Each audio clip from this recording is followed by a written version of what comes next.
राज्यातील संभाव्य मंत्री अजूनही फोनच्या प्रतीक्षेत आहेत असं कळतंय।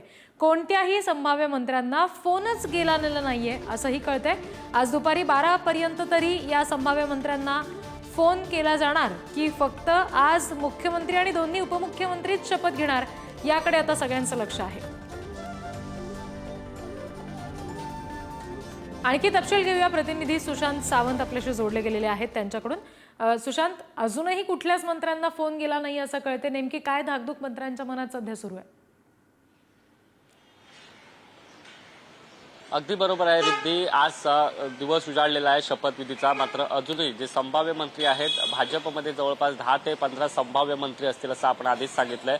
मात्र यापैकी कुठल्याही संभाव्य मंत्र्याला अजूनही पक्षश्रेष्ठींचा फोन गेलेला नाहीये। कालपासून खरं तर हे सगळे संभाव्य मंत्री, ज्यांना माहित आहे की आपण मंत्री होऊ शकतो अशी अपेक्षा आहे, ते सगळे संभाव्य मंत्री जे आहेत ते मुंबईत येऊन थांबलेले आहेत। आता फक्त ते वाट बघतायत की आपल्याला कधी फोन येतोय शपथविधीसाठी।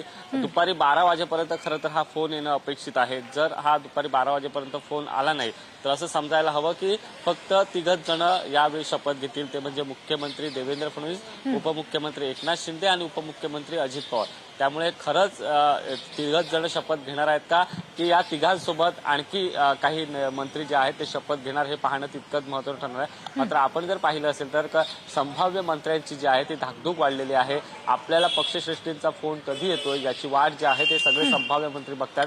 काल काही संभाव्य मंत्री जे आहेत ते सागरवर देखील गेले होते, मात्र अजूनही कोणत्याच संभाव्य मंत्र्याला हिरवा कंदील जो आहे तो दाखवण्यात आलेला नाही। त्यामुळे आता दुपारी 12 वाजेपर्यंत तरी या संभाव्य मंत्र्यांना वाट पाहावी लागणार आहे। दुपारी 12 पर्यंत त्यांना फोन येतोय का हे बघावं लागणार आहे। आपण प्रत्येक संभाव्य मंत्र्यांच्या संपर्कात आहोत। आता देखील आपण काही संभाव्य मंत्र्यांशी संपर्क केला, त्यावेळी त्यांचं एकच म्हणणं होतं की अजून अद्याप तरी फोन आलेला नाही।